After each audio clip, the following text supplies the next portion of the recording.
नमस्कार साथियों, स्वागत है आपके अपने परिवार टीसीएस पाठशाला में। मैं धर्मेंद्र कुमार स्वागत करता हूं। दोस्तों, आज आपके सामने मैं 50 ऐसे महत्वपूर्ण प्रश्न फिर से लेके आया हूं जो एसएससी, जीडी और यूपी टेट के एग्जाम के लिए बहुत ही महत्वपूर्ण है। तो चलिए हम लोग शुरू करते हैं, लेकिन इससे पहले आप सारे के सारे लोगों को एक बार भेजकर जोड़ लीजिए ताकि थोड़ा सा क्लास और अच्छे और इंटरेस्टिंग बन जाए। तो चलिए बिना देरी किए हम लोग शुरू करते हैं। सबसे पहला प्रश्न है, ध्यान दीजिएगा। सबसे पहला प्रश्न है, रेड डाटा बुक में किसका विवरण किया जाता है? ऑप्शन ए है केवल विलुप्त जीव जंतु का, ऑप्शन बी है संकटापन्न पादक और जीव जंतु का, या ऑप्शन सी है जीवाश्म संपादक का, और ऑप्शन डी है केवल संकटापन्न पादक का, या इसी को कह सकते हैं पादक यानी पेड़ पौधों को। तो बताइए, रेड बुक डाटा में क्या होता है? तो हम लोग जानते हैं इसमें शामिल किया जाता है संकटग्रस्त जीव एवं जंतुओं को। किसको शामिल किया जाता है? संकटग्रस्त जीव एवं जंतुओं को। तो इसका ऑप्शन हो जाएगा ऑप्शन बी। चलिए हम लोग दूसरा प्रश्न देखते हैं। दूसरा प्रश्न आपके सामने है, संपत्ति के अधिकार को, ध्यान दीजिएगा, संपत्ति के मौलिक अधिकार को कब समाप्त किया गया? कहने का मतलब यह है कि हम लोग जानते हैं कि हमारे संविधान के भाग 3 में क्या है? तो भाग 3 में है मौलिक अधिकार। क्या है? तो हम लोग कहेंगे मौलिक अधिकार। और कल की ही क्लास में मैंने बताया था कहां से लिया गया? अमेरिका से लिया गया। कितने प्रकार के मूल अधिकार दिए गए थे? तो हम लोग कहेंगे 7 प्रकार के दिए गए थे, लेकिन बाद में एक को समाप्त कर दिया गया। तो वर्तमान समय में कितने प्रकार के मूल अधिकार प्राप्त हैं? हम लोग कहेंगे 6 प्रकार के मूल अधिकार प्राप्त हैं। तो ये जो समाप्त किया गया वो कौन सा था? तो हम लोग कहेंगे ये संपत्ति का अधिकार था। कौन था? संपत्ति का अधिकार था। अब आपको ये बताना है कि ये संपत्ति का अधिकार कब समाप्त किया गया? तो आप कहोगे ये किया गया था 44वें संविधान संशोधन 1978 के माध्यम से। और इसको समाप्त करके कहां पर जोड़ दिया गया? तो आप कहोगे 300 के का में जोड़ दिया गया। अब ये कौन सा अधिकार है? तो कहोगे सर जी अब तो ये कानूनी अधिकार है। कैसा अधिकार है? तो आप कहोगे कानूनी अधिकार है। ये हो गया पहला, ये हो गया दूसरा प्रश्न। चलिए तीसरा प्रश्न देखते हैं। तीसरा प्रश्न है, प्रथम भारतीय अंतरिक्ष यात्री। कहने का मतलब ऐसे कौन व्यक्ति थे जो अंतरिक्ष में सबसे पहले गए थे? Option A Rakesh Sharma, option B Kalpana Chawla, option C Sunita Williams, option D कोई अन्य है। जल्दी से बताओ इसका सही उत्तर क्या होगा? हम लोग कहेंगे इसका उत्तर होगा ऑप्शन ए राकेश शर्मा। और इन्हीं के ऊपर अभी क्या बन रही है? हम लोग कहेंगे अभी फिल्म भी बनने जा रही है। सही है कि नहीं सही है? तो उत्तर कौन हो जाएगा? Option A. चलिए अगला प्रश्न देखते हैं। अगला प्रश्न है राष्ट्रीय विज्ञान दिवस कब मनाया जाता है? दिवस से एक प्रश्न पूछा ही जाता है, सारे के सारे दिवस तैयार करके जाना। तो बताओ राष्ट्रीय विज्ञान दिवस कब मनाया जाता है? जल्दी से बताओ, बिल्कुल आसान सा प्रश्न है। 28 फरवरी को मनाया जाता है। कब मनाया जाता है? 28 फरवरी को मनाया जाता है। अगला प्रश्न देखते हैं। अगला प्रश्न क्या है? तो हम लोग कहेंगे अगला प्रश्न है, चलिए अगला प्रश्न क्या है? भारत की पहली महिला राज्यपाल कौन है? भारत की पहली महिला राज्यपाल कौन है? तो बताओ सरोजिनी नायडू है कि कौन है? तो तब तक हम लोग व्याख्या देखते हैं। ये तो राज्यपाल हैं। यदि ये पूछ ले कि पहली राष्ट्रपति कौन है, पहली राष्ट्रपति कौन है, तो क्या कहोगे? कहोगे प्रतिभा देवी सिंह पाटिल। कौन थी? प्रतिभा देवी सिंह पाटिल पहली महिला राष्ट्रपति ये हैं। अगर ये राष्ट्रपति हैं तो पहली महिला प्रधानमंत्री कौन है? तो आप कहोगे ये हैं इंदिरा गांधी। कौन है? इंदिरा गांधी। अब आपको बताना है पहली महिला राज्यपाल कौन है? कौन है? जल्दी से बताओ। आप कहोगे सरोजिनी नायडू। कहाँ की हैं? ये कमेंट बॉक्स में बताओ, ये कहाँ की हैं? जल्दी से जल्दी कमेंट बॉक्स में बताओ। इसका उत्तर मैं नहीं बताऊंगा क्योंकि बहुत ही आसान है। चलिए अगला प्रश्न देखते हैं। अगला प्रश्न है, नोबेल पुरस्कार प्राप्त करने वाले प्रथम भारतीय कौन था? नोबेल पुरस्कार पाने वाला सबसे बड़ा पुरस्कार है। नोबेल पुरस्कार पाने वाला प्रथम भारतीय कौन था? जल्दी से बताओ कमेंट बॉक्स में, जल्दी से बताओ। अमर्त्य सेन कौन थे? तो हम लोग कहेंगे अर्थशास्त्र के मामले में नोबेल पुरस्कार पाने वाले पहले व्यक्ति थे। अब ये बताओ, पहला नोबेल पुरस्कार अर्थशास्त्र को नहीं, किसी भी क्षेत्र में, तो हम लोग कहेंगे रविंद्रनाथ टैगोर। कब मिला था? हम लोग कहेंगे 1914 में मिला था। किसके लिए मिला था? आप कहोगे गुरुजी गीतांजलि के लिए मिला था। किसके लिए मिला था? गीतांजलि के लिए मिला था। अगला प्रश्न देखते हैं। अगला प्रश्न क्या है? ध्यान से समझिएगा।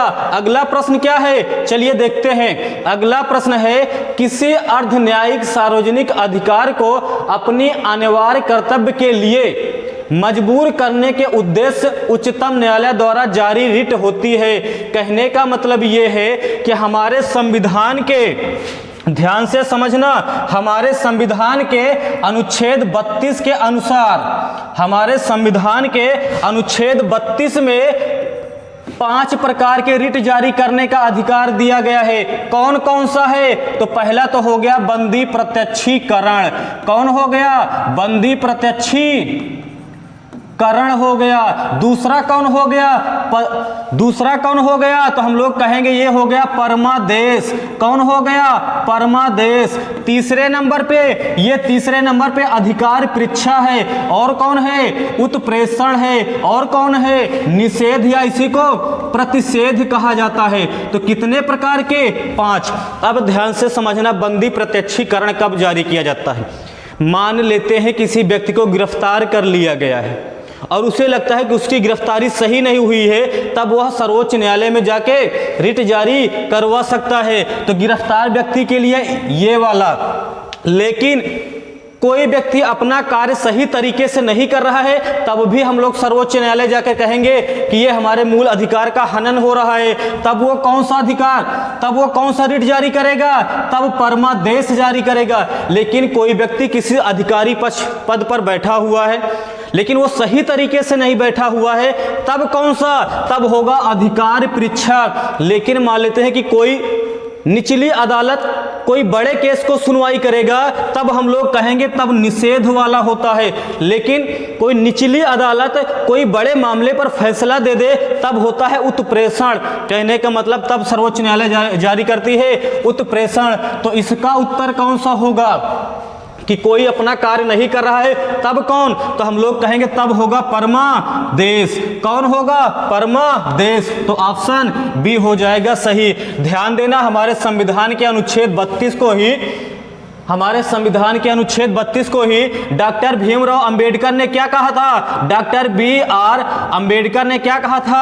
भारतीय संविधान की आत्मा कहा था। क्या कहा था? भारतीय संविधान की आत्मा कहा था। चलिए आगे देखते हैं। अगला प्रश्न है, भारत के प्रथम महिला विश्वविद्यालय कहाँ स्थापित हुआ था? मैं आगे बताता हूँ। 1916 में बना था। कब बना था? 1916 में बना था। क्या नाम था? तो हम लोग कहेंगे वनस्थली। क्या नाम था? वनस्थली विद्यापीठ नाम था। क्या नाम था? वनस्थली विद्यापीठ। अब आपको बताना है कि कहाँ बना था।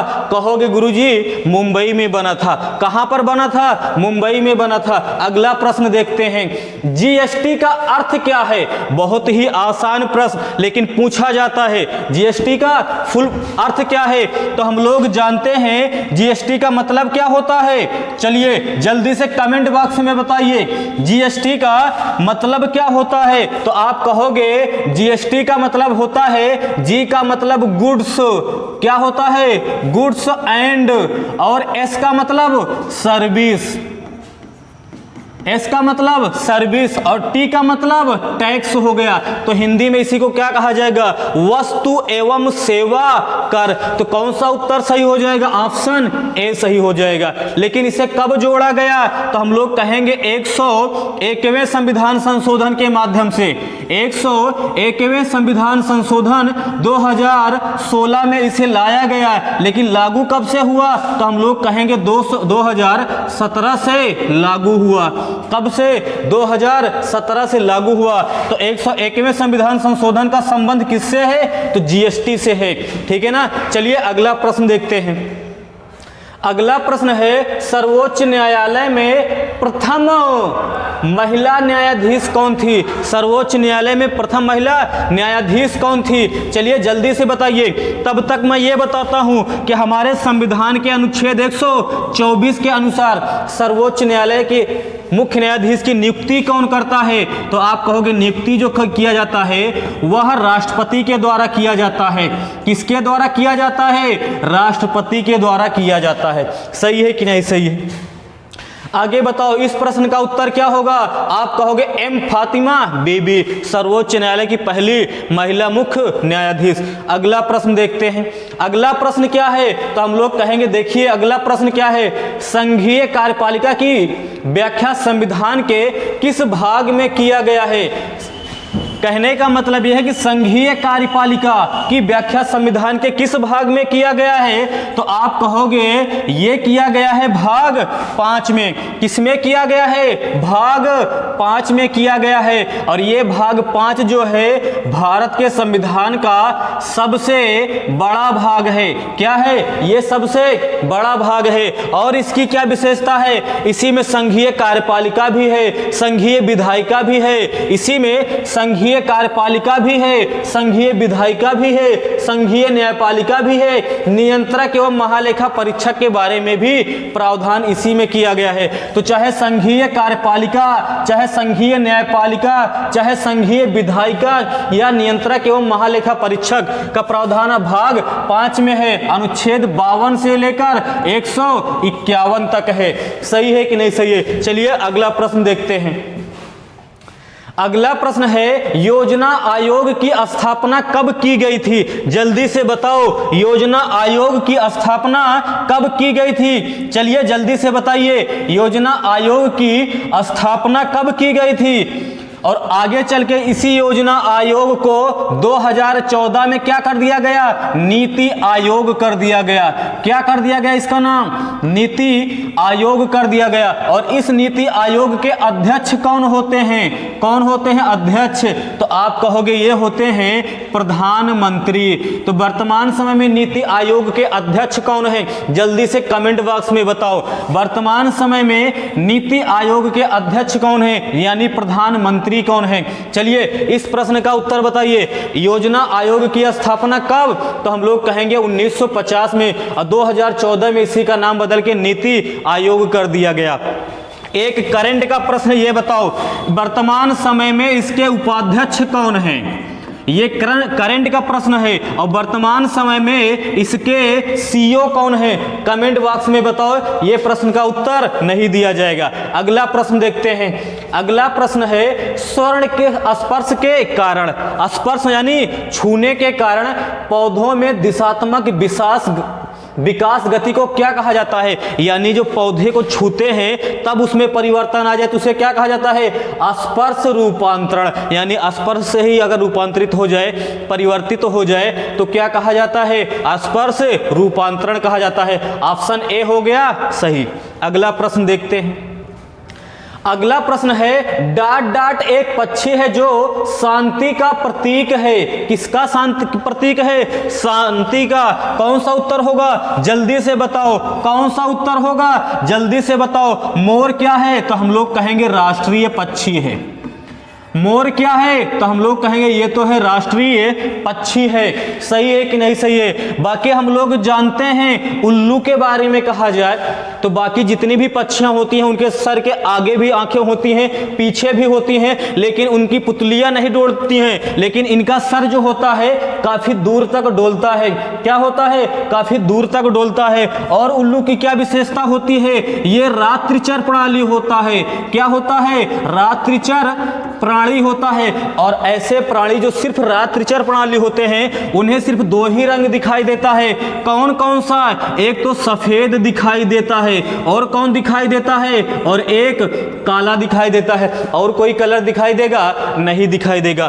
कौवे की विशेषता क्या होती है? तो हम लोग कहेंगे कौवा जो होता है वह अपने पेड़ की सबसे ऊंची डाली पर अपना घोंसला बनाता है। क्या करता है? जिस भी पेड़ पे घोंसला बनाता है ना, सबसे ऊंची वाली डाली पर बनाता है। तो ये बताओ इसका उत्तर क्या होगा? ऑप्शन ए डब, यानी कि फाख्ता। अब फाख्ता अपना घोंसला कहां पर बनाता है? तो हम लोग कहेंगे ये बनाता है झाड़ियों में। कहां पर बनाता है? झाड़ियों में। या कहां पर बनाता है? पहाड़ियों में बनाता है। सही है कि नहीं सही है? चलिए अगला प्रश्न देखते हैं। अगला प्रश्न है निम्नलिखित में से, ध्यान से समझना प्रश्न को, निम्नलिखित में से कौन सा कथन भारतीय लोकतंत्र से कल भी प्रश्न आया था, आज फिर से आया है। लोकतंत्र का मतलब ऐसा शासन जो जनता के लिए और जनता के द्वारा हो। और लोकतंत्र की बात करें तो हम लोग कहेंगे लोकतंत्र जो होता है वह दो प्रकार का होता है। लोकतंत्र जो होता है वह दो प्रकार का होता है। एक तो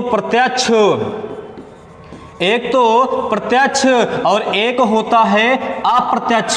कहने का मतलब यदि जनता स्वयं शासन कर रही है तो प्रत्यक्ष लोकतंत्र, लेकिन जनता स्वयं ना करे, किसी प्रतिनिधि को बना दे, किसी प्रतिनिधि को शासन के लिए नियुक्त कर दे, तब अप्रत्यक्ष। भारत में प्रत्यक्ष लोकतंत्र है कि अप्रत्यक्ष? तो कहेंगे भारत में अप्रत्यक्ष लोकतंत्र है। भारत में अप्रत्यक्ष लोकतंत्र है। क्यों? क्योंकि हम लोग जानते हैं कि यहाँ पर सरकार का गठन जनता के द्वारा किया जाता है। तो ये बताओ लोकतंत्र का मतलब क्या है? ऑप्शन ए है लोगों को अपने प्रतिनिधि चुनने की अनुमति देता है। बिल्कुल सही है। यहां पर क्या होता है? लोग ही क्या करते हैं? अपने प्रतिनिधि का चुनाव करते हैं, अपने प्रतिनिधि का चुनाव करते हैं। ऑप्शन ए हो गया सही। आगे पढ़ने की जरूरत ही नहीं है। अगला प्रश्न देखते हैं। अगला प्रश्न है साइकिलिंग का खेल परिसर क्या कहलाता है? बहुत ही अच्छा प्रश्न। कहने का मतलब यह है कि जैसे हम लोग जानते हैं कि क्रिकेट के परिसर को स्टेडियम कहा जाता है, क्रिकेट के परिसर को स्टेडियम कहा जाता है, वैसे ही साइकिलिंग के परिसर को क्या कहा जाता है? साइकिलिंग के खेल परिसर को क्या कहा जाता है? वेलोड्रम कहा जाता है। क्या कहा जाता है? वेलोड्रम कहा जाता है। यानी क्रिकेट का संबंध स्टेडियम से तो वेलोड्रम का संबंध साइकिलिंग से। सही है कि नहीं सही है? अगला प्रश्न देखते हैं। डॉट रक्त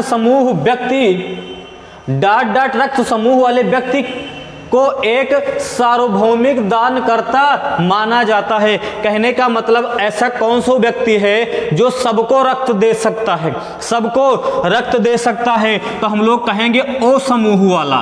कौन? ओ समूह वाला। सही है कि नहीं सही है? लेकिन इसमें तो दो ओ है, एक ये भी ओ है और एक ये भी ओ है, तब कौन सा होगा? तो हम लोग जानते हैं ओ पॉजिटिव भी होता है और ओ निगेटिव भी होता है, तब उत्तर हो जाएगा ओ निगेटिव। कौन सा हो जाएगा? O negative. अगला प्रश्न देखते हैं। अगला प्रश्न है सोवियत संघ कब टूट गया? कहने का मतलब आज जो रूस है पहले इसी को सोवियत संघ कहा जाता था। क्या कहा जाता था? सोवियत संघ कहा जाता था, यूएसएसआर कहा जाता था। लेकिन आगे चल के ये क्या हुआ? ये टूट गया। तो पूछा जा रहा है कब टूटा? ये कब टूटा? तो हम लोग जानते हैं ये टूटा 1991 में। कब टूटा? 1991 में टूटा। लगभग 15 देश बन गए। अगला प्रश्न देखते हैं। भारत में, ध्यान से समझिएगा, भारत में प्रमुख लौह अयस्क की पट्टी कहां पर है? मैंने आपको पढ़ाया है झारखंड का पठार। झारखंड कहें या छोटा नागपुर का पठार, खनिजों का वहीं पर भंडार सबसे ज्यादा है। तो बताइए झारखंड कहां पर मिल रहा है? ये देखिए झारखंड मिल रहा है। तो ऑप्शन कौन हो जाएगा? ऑप्शन बी हो जाएगा। कौन हो जाएगा? ऑप्शन बी हो जाएगा। चलिए अगला प्रश्न देखते हैं। अगला प्रश्न है ओलंपिक में रजत जीतने वाली पहली भारतीय महिला कौन है?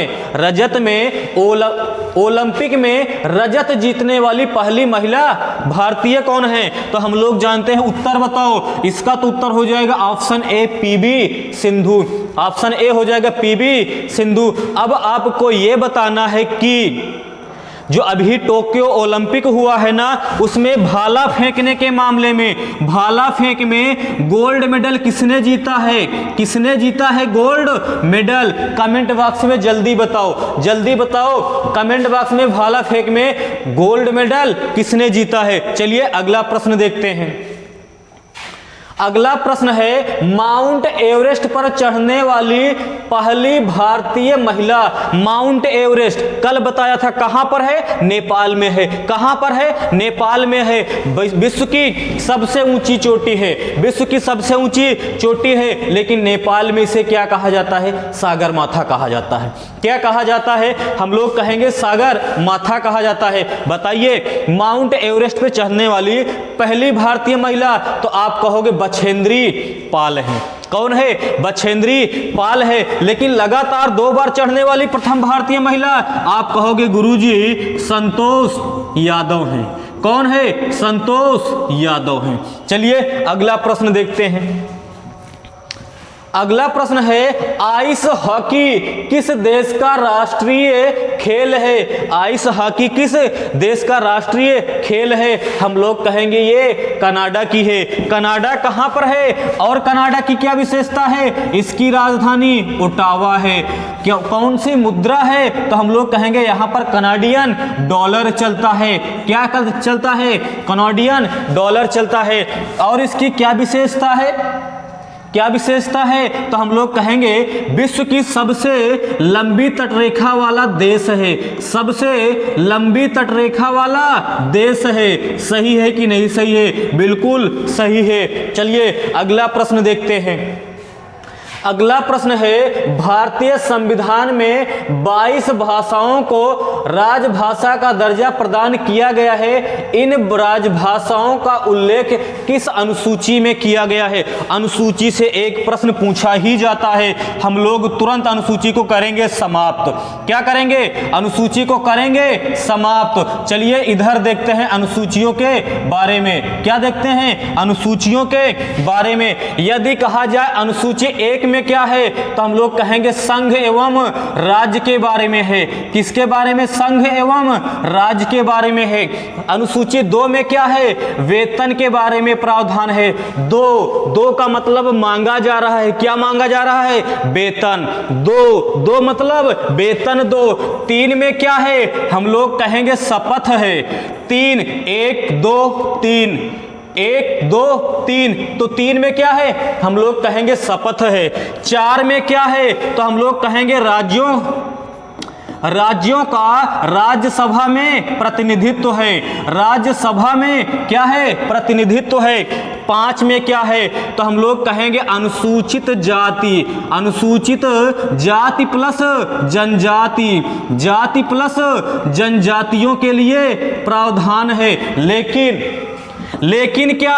असम मेघालय, असम मेघालय और त्रिपुरा, असम मेघालय त्रिपुरा एवं मिजोरम के जनजातियों को छोड़कर, किसको? जनजातियों को छोड़कर, तो इनके लिए प्रावधान कहां पर किया गया है? हम लोग कहेंगे 6वीं अनुसूची में किया गया है। किसमें? 6वीं अनुसूची में किया गया है। तो 6 तो हो गया। 7वें में क्या है? तो हम लोग कहेंगे सूची है, संघ सूची और राज्य सूची और समवर्ती सूची। क्या? संघ सूची, राज्य सूची और समवर्ती सूची। ये तो हो गया 7। और 8वें में क्या है? तो 8वें में क्या है? तो हम लोग कहेंगे 8वें में ही तो है भाषा। 8वें में क्या है? तो हम लोग कहेंगे 8वें में ही है भाषा। लेकिन जब हमारा संविधान लागू हुआ था तब थे 14, 8 जुड़ गए। वर्तमान समय में 22 भाषा है। क्या इसमें अंग्रेजी शामिल है? क्या इसमें अंग्रेजी शामिल है? हम लोग कहेंगे इसमें अंग्रेजी शामिल नहीं है। अंग्रेजी शामिल नहीं है। तो भाग 8 तक तो हो गए। इसके बाद में और जुड़े हैं ना? जुड़े हैं कि नहीं जुड़े हैं? बिल्कुल जुड़े हैं। तो 9वां कब जुड़ा? तो हम लोग कहेंगे पहले संविधान संशोधन 1951 में जुड़ा। क्या है? तो हम लोग कहेंगे इसमें है भूमि सुधार। क्या है? हम लोग कहेंगे भूमि सुधार। 10वां कब जुड़ा? तो हम लोग कहेंगे 10वां जुड़ा ये कब जुड़ा? 52वें संविधान संशोधन 1985 के माध्यम से। क्या है? हम लोग कहेंगे इसमें है दल बदल कानून। क्या है? कहेंगे दल बदल कानून है। लेकिन 11वां कब जुड़ा? हम लोग कहेंगे 73वें संविधान संशोधन के माध्यम से। क्या है? कहेंगे ग्रामीण स्वशासन है। क्या है? ग्रामीण स्वशासन है। और 12वां कब जुड़ा? तो हम लोग कहेंगे 74वें संविधान संशोधन के माध्यम से। इसमें क्या है? तो हम लोग कहेंगे इसमें है शहरी स्वशासन है। क्या है? शहरी स्वशासन है। सही है कि नहीं सही है? तो ये हो गया। अगला प्रश्न हम लोग देखते हैं, जल्दी से स्क्रीनशॉट लो। चलिए अगला प्रश्न देखते हैं। अगला प्रश्न है भारत के राष्ट्रीय ध्वज की लंबाई और चौड़ाई में अनुपात। ध्यान से प्रश्न सुनना, लंबाई पहले है फिर जाके चौड़ाई है। तो लंबाई ज्यादा है, कितना है हम लोग बताएंगे बाद में, पहले आप लोग कमेंट में बताओ, मैं इसके बारे में और बताता हूं। ध्यान देना, इसमें क्या होता है? 3 पट्टियां होती हैं। तो सबसे ऊपर वाला क्या होता है? हम लोग कहेंगे केसरिया होता है। क्या होता है? उसके बाद क्या होता है? कहेंगे सफेद होता है। उसके बाद क्या होता है? हम लोग कहेंगे हरा होता है। लेकिन इसी बीच वाले में क्या होता है? तो इसी बीच वाले में होता है एक चक्र। क्या होता है? एक चक्र। कितनी तीलियां होती हैं? कहोगे 24 तीलियां होती हैं। किस कलर की होती हैं? नीले गहरे नीला होता है, लेकिन ये गहरा नीला होता है। सही है कि नहीं सही है? बिल्कुल सही है। बताओ ध्वज की लंबाई एवं चौड़ाई का अनुपात कितना होता है? लंबाई एवं चौड़ाई का अनुपात कितना होता है? आप कहोगे 3:2। लंबाई ज्यादा चौड़ाई कम, लेकिन चौड़ाई एवं लंबाई का अनुपात कहेगा तो 2:3 हो जाएगा। चलिए अगला प्रश्न देखते हैं। अगला प्रश्न है स्वतंत्र भारत के यानी 15 अगस्त 1947 के बाद के स्वतंत्र भारत के प्रथम गवर्नर जनरल कौन थे? आपको बताना है स्वतंत्र भारत के प्रथम गवर्नर जनरल कौन थे। तब तक मैं आगे बताता हूं। ये कौन थे? तो हम लोग कहेंगे लॉर्ड कैनिंग। 1857 के समय यही थे। ये भारत के प्रथम वायसराय थे। और जब प्रथम वायसराय थे तो भारत के अंतिम गवर्नर जनरल थे। भारत के अंतिम गवर्नर जनरल थे। अब ये बताओ लॉर्ड माउंटबेटन ये कब आते हैं? 1947 में आते हैं। तो ये क्या थे? ये स्वतंत्र भारत के पहले गवर्नर हुआ करते हैं। इसका उत्तर हो जाएगा ऑप्शन बी। Option B. लेकिन स्वतंत्र भारत के प्रथम भारतीय गवर्नर अगर कह दे, यहीं पर प्रथम अगर भारतीय जोड़ देगा तब क्या हो जाएगा? हम लोग कहेंगे हो जाएगा सी राजगोपालाचारी। क्या हो जाएगा? सी राजगोपालाचारी हो जाएगा। सही है कि नहीं सही है? बिल्कुल सही है। अगला प्रश्न देखते हैं। अगला प्रश्न है तमिलनाडु की प्रसिद्ध शास्त्रीय नृत्य शैली है। तमिलनाडु की प्रसिद्ध शास्त्रीय नृत्य शैली है। इस तरह के प्रश्न आए हैं और आगे भी आएंगे। चलिए ये भरतनाट्यम आप बताइए कहाँ की है? मोहिनी अट्टम कहाँ की है? केरल की है। कहाँ की है? केरल की है। कुचिपुड़ी कहाँ की है? आंध्र प्रदेश की है। कहाँ की है? आंध्र प्रदेश की है। कथक कहाँ की है? उत्तर प्रदेश की है। और कौन सा है? सत्रिया है। सत्रिया कहाँ की है? तो हम लोग कहेंगे असम की है। और एक उड़िया होती है या उड़ीसा होती है। उड़ीसा क्या होती है? उड़ीसा। ये कहाँ की होती है? तो सीधी सी बात है, नाम से ही समझ जाओगे कि उड़ीसा में होगी उड़ीसी। ठीक है ना। चलिए अगला प्रश्न हम लोग देखते हैं। अच्छा इसका उत्तर क्या होगा? तो तमिलनाडु की प्रसिद्ध शास्त्रीय नृत्य हो जाएगा भरतनाट्यम। कौन सा नाट्यम? भरतनाट्यम। अगला प्रश्न देखते हैं।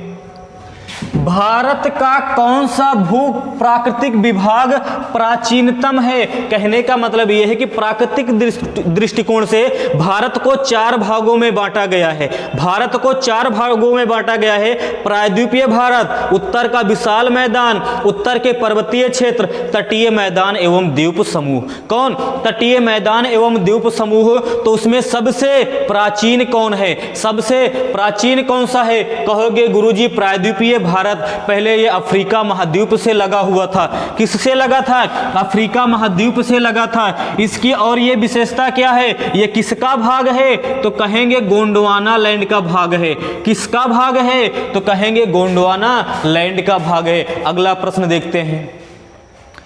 संविधान की तृतीय अनुसूची के संबंध किससे है? भाई तृतीय 1 2 3 1 2 3 1 2 3। तो तीसरी अनुसूची का संबंध किससे? अभी पूरा पढ़ाया था, तो शपथ से। चलिए अगला देखते हैं। तो ये वेतन दो का मतलब दूसरी अनुसूची।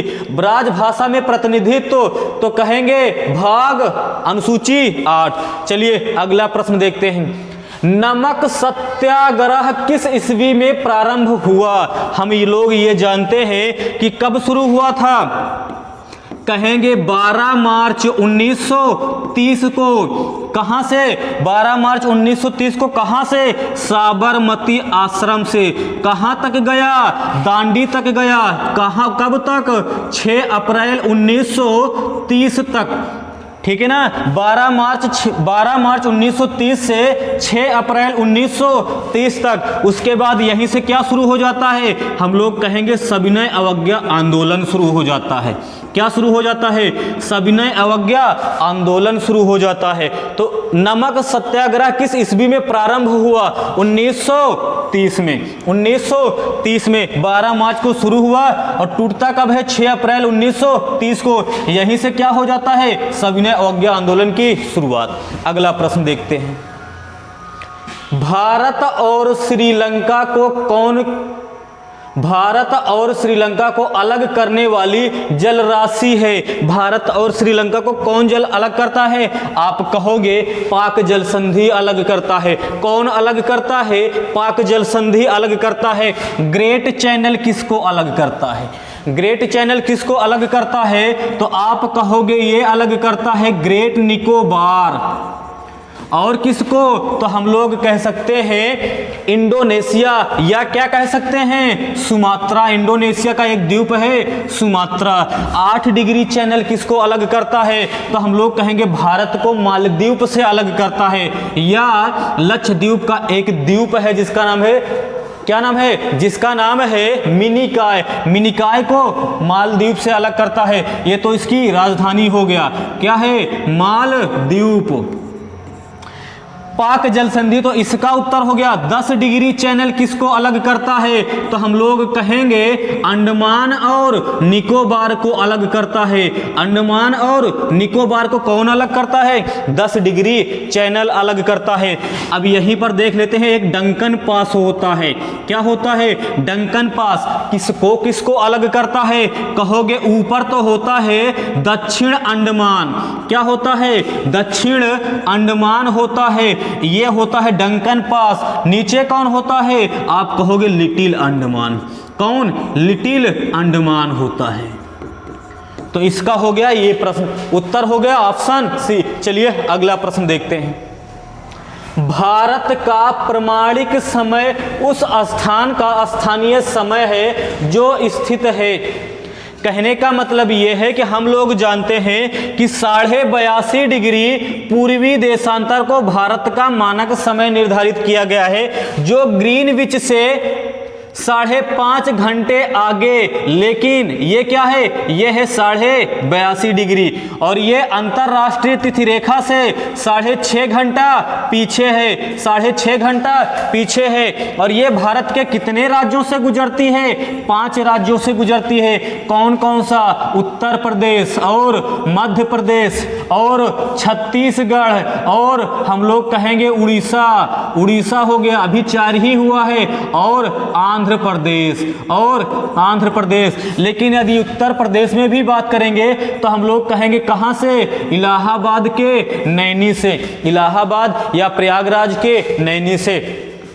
अब आपको बताना है कि भारत में सबसे पहले सूर्योदय कहां पर होगा और सबसे पहले सूर्यास्त कहां पर होगा और सबसे बाद में सूर्योदय कहां पर होगा और सबसे बाद में सूर्यास्त कहां पर होगा। चलिए अगला प्रश्न हम लोग देखते हैं।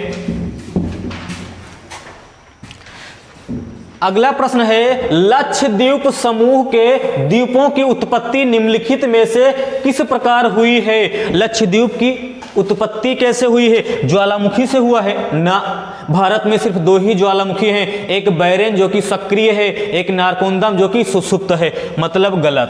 मृदा निक्षेप से, क्या मिट्टियों के जमाव से हुआ है? ना, ये भी गलत। तो किससे हुआ है? जल्दी से बताओ। आप कहोगे प्रवाल भित्तियों से हुआ है। प्रवाल भित्ति क्या होते हैं? एक सूक्ष्म जीव होते हैं जो समुद्रों में पाए जाते हैं। क्या होते हैं? सूक्ष्म जीव होते हैं। अगर ये कहा जाए लक्षद्वीप कहां पर स्थित है, आप कहोगे अरब सागर में है। कहां पर है? अरब सागर में है। कुल कितने द्वीप हैं? तो 36 द्वीपों का समूह होता है। राजधानी क्या होती है? तो कहेंगे इसकी राजधानी होती है कावरत्ती। क्या होती है? कावरत्ती। इसका सबसे बड़ा द्वीप कौन होता है? हम लोग कहेंगे ये होता है, इसका सबसे बड़ा द्वीप कौन सा होता है? हम लोग कहेंगे ये होता है एंड्रोथ। क्या होता है? एंड्रोथ। यहां पर कौन सी भाषा बोली जाती है? तो हम लोग कहेंगे यहां पर भाषा बोली जाती है मलयालम। अभी ये प्रश्न आया था। यदि ये कहा जाए इसका उच्च न्यायालय कहां पर है, इसका उच्च न्यायालय कहां पर है, तो हम लोग कहेंगे इसका उच्च न्यायालय है केरल में। कहां पर है? हम लोग कहेंगे केरल में है। चलिए अगला प्रश्न हम लोग देखते हैं। चलिए, असहयोग आंदोलन, ध्यान देना, असहयोग आंदोलन 1920 से 22 को क्यों निलंबित कर दिया गया, मतलब रोक दिया गया? तो हम लोग जानते हैं कि 5 फरवरी 1922 को क्या हुआ था? 5 फरवरी 1922 को हुआ था चौरा चौरी कांड। क्या हुआ था? चौरा चौरी कांड हुआ था। और इसी चौरा चौरी कांड के बाद महात्मा गांधी ने क्या किया? असहयोग आंदोलन को रोक दिया। क्या किया? असहयोग आंदोलन को रोक दिया। तो ऑप्शन कौन सा सही होगा? ऑप्शन डी सही हो जाएगा। कौन सा? ऑप्शन डी सही हो जाएगा। अगला प्रश्न देखते हैं। अगला प्रश्न है, वर्ष 1947 के बाद निम्नलिखित में से किस राज्य को भारत संघ में सैनिक कार्यवाही के द्वारा मिलाया गया? 3 ही राज्य ज्यादा नाटक कर रहे थे, हालांकि सभी ने किया, लेकिन 3 सबसे ज्यादा, एक जूनागढ़, एक हैदराबाद, एक जम्मू कश्मीर। और यदि जूनागढ़ की बात करें, यदि हम लोग जूनागढ़ की बात करें तो हम लोग जानते हैं इसको जनमत संग्रह के आधार पर मिलाया जाता है। जनमत संग्रह के आधार पर मिलाया जाता है। और यदि ये कहा जाए जम्मू एंड कश्मीर, इसको कब मिलाया जाता है? हरि सिंह भागते हुए आते हैं जब पाकिस्तान क्या करता है? आक्रमण करता है। इसका मतलब यह है कि यहां पर तो हरि सिंह स्वयं आके हस्ताक्षर कर देते हैं। बचा कौन? बचा हैदराबाद। इसको कैसे मिलाया जाता है? एक सैन्य ऑपरेशन चलाया जाता है, ऑपरेशन पोलो। कौन सा? ऑपरेशन पोलो। और ऑपरेशन पोलो के माध्यम से हैदराबाद को क्या किया जाता है? मिला लिया जाता है। क्या किया जाता है? मिला लिया जाता है। तो ये तो हो गया ऑप्शन ए। अगला प्रश्न हम लोग देखते हैं। अगला प्रश्न है, भारत के दक्षिण में सबसे दूरस्थ स्थली कौन है? भारत के दक्षिण में सबसे दूरस्थ स्थली कौन सा है? कहने का मतलब यह है कि भारत की आकृति जो है ये हम लोग जानते हैं चतुष्कोणीय है।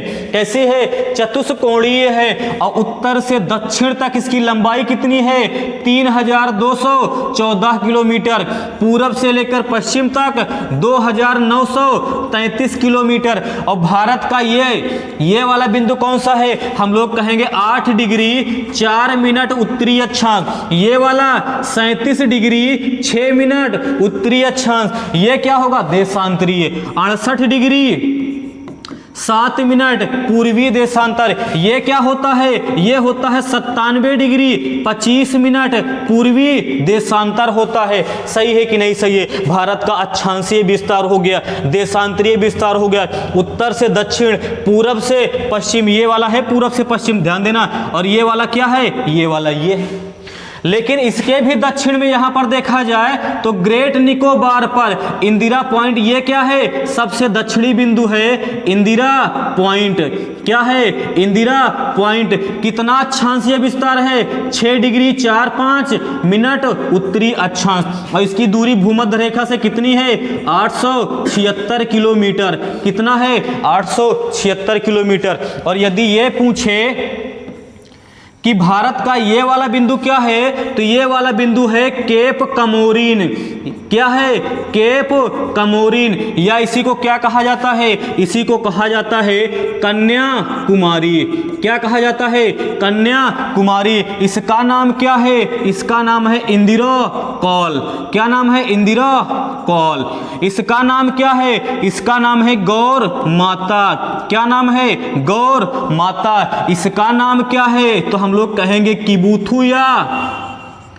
किबुथुया वालांगू नाम है। क्या नाम है, किबुथुया वालांगू नाम है। तो क्या पूछ रहा है, भारत के दक्षिण में सबसे दूरस्थ स्थल कौन सा है, सबसे दूरस्थ स्थल तो हो जाएगा ये इंदिरा पॉइंट है, ये है। कितने पर है, 6 डिग्री 4-5 मिनट उत्तरी अक्षांश, भूमध्य रेखा से दूरी 876 किलोमीटर। चलिए अगला प्रश्न हम लोग देखते हैं, जल्दी से स्क्रीनशॉट ले लीजिए और सारे के सारे लोगों को जोड़ते रहिए, शेयर करते रहिए। अगला प्रश्न है, गारो, खासी एवं जयंतिया पहाड़ियों की संरचना एवं उत्पत्ति की दृष्टि से निम्नलिखित में से किसका भाग है। कहने का मतलब उत्पत्ति के दृष्टिकोण से गारो, खासी एवं जयंतिया किसका भाग है, तो क्या है, हिमालय का भाग है ना, प्रायद्वीपीय पठार का भाग है, आप बताओ, पूर्वांचल की पहाड़ी का भाग है, जल्दी से बताओ, अराकान योमा का भाग है, बताओ। इसका उत्तर क्या होगा, कहोगे प्रायद्वीपीय भारत का भाग है। और ये किससे अलग हुआ है, तो कहेंगे मालदा गैप। मालदा गैप या मालदा धसान के माध्यम से मुख्य प्रायद्वीपीय भारत से अलग हुआ है। और यहीं पर ध्यान देना, यहीं पर खासी पहाड़ी पर एक स्थान है मासिन राम, और मासिन राम की विशेषता क्या है, विश्व की सर्वाधिक वर्षा कहां पर होती है, मासिन राम पर होती, मासिन राम में होती है। और गारो, खासी एवं जयंतिया जनजाति भी यहीं पर पाई जाती है। पाई जाती है कि नहीं पाई जाती है, पाई जाती है। अराकान योमा पर्वत कहां पर है, तो हम लोग कहेंगे म्यांमार में है। कहां पर है, म्यांमार में है। चलिए आगे बात करते हैं। अगला प्रश्न है, आदम का पुल, एडम्स ब्रिज निम्नलिखित में से किन दो देशों के मध्य स्थित है। भारत और पाकिस्तान की, भारत और बांग्लादेश, भारत और श्रीलंका, भारत और म्यांमार। उत्तर बताओ, ध्यान दीजिएगा, इसका उत्तर क्या हो जाएगा, भारत और श्रीलंका। भारत और श्रीलंका के बीच में पाक जल संधि भी है, और चाहे आदम का पुल कहें या रामेश्वरम पुल कहें, ये भी है, रामेश्वरम पुल कहें। यहीं पर क्या है, हम लोग कहेंगे यहीं पर है पंबन पुल एवं पंबन द्वीप भी है। सही है कि नहीं सही है। और भारत का सबसे दक्षिणी बिंदु इसका तमिलनाडु के निकटतम कौन सा है, तो हम लोग कहेंगे वो हो जाएगा धनुष कोंडी। कौन हो जाएगा, धनुष कोंडी हो जाएगा। ये क्या हो जाएगा, भारत का श्रीलंका के निकटतम सबसे दक्षिणी बिंदु। चलिए अगला प्रश्न देखते हैं। तो इसका कौन सा उत्तर, भारत एवं श्रीलंका के मध्य है। द्वीपों सहित भारत के तटरेखा की लंबाई कितनी है। कहने का मतलब है कि भारत के कुल तटरेखा की लंबाई कितनी है द्वीपों को लेकर। आप बताइए कौन सा सही होगा, तब तक मैं आगे बताता हूं। हम लोग जानते हैं कि भारत के तटरेखा पर कुल कितने राज्य हैं, 9 राज्य हैं। इन्हें क्या कहा जाता है, तटीय राज्य कहा जाता है। क्या कहा जाता है, तटीय राज्य या बेलांचली राज्य कहा जाता है। सबसे लंबी तटरेखा वाला राज्य गुजरात है। दूसरे नंबर पे कौन है, तो कहोगे आंध्र प्रदेश है। कौन है, आंध्र प्रदेश है। तीसरे नंबर पे कौन है, तो कहोगे गुरुजी तमिलनाडु है। कौन है, तमिलनाडु है। और सबसे छोटी सबसे छोटी तटरेखा वाला राज्य कौन है? आप कहोगे गोवा है। कौन है? आप कहोगे गोवा है। सही है कि नहीं सही है? और गोवा क्षेत्रफल के दृष्टिकोण से सबसे छोटा राज्य होता है। गोवा क्षेत्रफल के दृष्टिकोण से सबसे छोटा राज्य होता है। तो जनसंख्या के दृष्टिकोण से सबसे छोटा राज्य सिक्किम होगा। कौन होगा? सिक्किम होगा। चलिए अगला, अच्छा इसको तो अभी बताया ही नहीं गया है। भारत के कुल तटरेखा की लंबाई कितनी हो जाएगी? 7516। कितनी? 7516। लेकिन अगर मुख्य भूमि की पूछ ले तब क्या हो जाएगा? 6100 किलोमीटर। मुख्य भूमि की तब 6100 किलोमीटर हो जाएगा। चलिए अगला प्रश्न देखते हैं।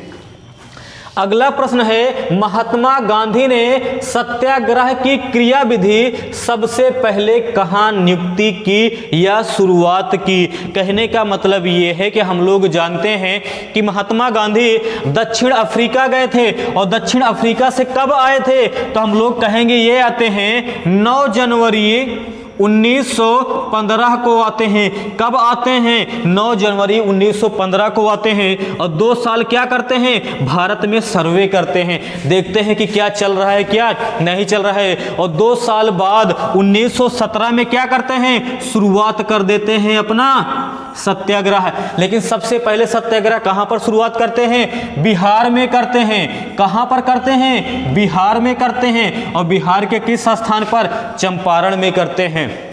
कब करते हैं? 1917 में करते हैं। कब करते हैं? 1917 में करते हैं। और 1920 वाला भी याद रखिएगा। 1920 में असहयोग आंदोलन होता है। क्या होता है? असहयोग आंदोलन होता है। और आगे हम लोग कहेंगे 1930 में क्या होता है? हम लोग कहेंगे सविनय अवज्ञा आंदोलन होता है। सविनय अवज्ञा आंदोलन होता है। 1942 में क्या होता है? तो हम लोग कहेंगे भारत छोड़ो आंदोलन होता है। क्या होता है? भारत छोड़ो आंदोलन कब होता है? तो 1942 में होता है। और यहीं पर क्या नारा दिया जाता है? करो या मरो। क्या कहा जाता है?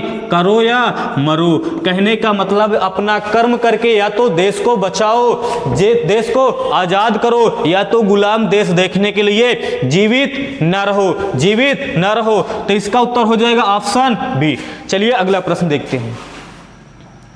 अगला प्रश्न है, भारत के प्रादेशिक जल सीमा समुद्र तल से कितने समुद्री मील की दूरी तक है? कहने का मतलब ये है कि ये मान लेते हैं कि ये है भारत, तो प्रादेशिक जल सीमा की लंबाई कितनी? तो हम लोग जानते हैं 12 समुद्री मील तक।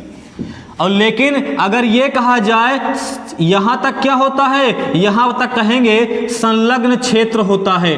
क्या होता है? संलग्न क्षेत्र होता है। लेकिन 200 समुद्री मील तक क्या होता है? 200 समुद्री मील तक क्या होता है? तो हम लोग कहेंगे अनन्य आर्थिक क्षेत्र होता है। क्या होता है? हम लोग कहेंगे अनन्य आर्थिक क्षेत्र होता है। क्या होता है? अनन्य आर्थिक क्षेत्र होता है। सही है कि नहीं सही है? यह भी पूछा जा सकता है प्रादेशिक जल सीमा ये क्या होता है? संलग्न क्षेत्र। ये क्या होता है? अनन्य आर्थिक क्षेत्र। तो क्या पूछा है? प्रादेशिक जल सीमा 12। कौन सा हो जाएगा? 12। तो 24 क्या होगा? तो हम लोग कहेंगे संलग्न क्षेत्र।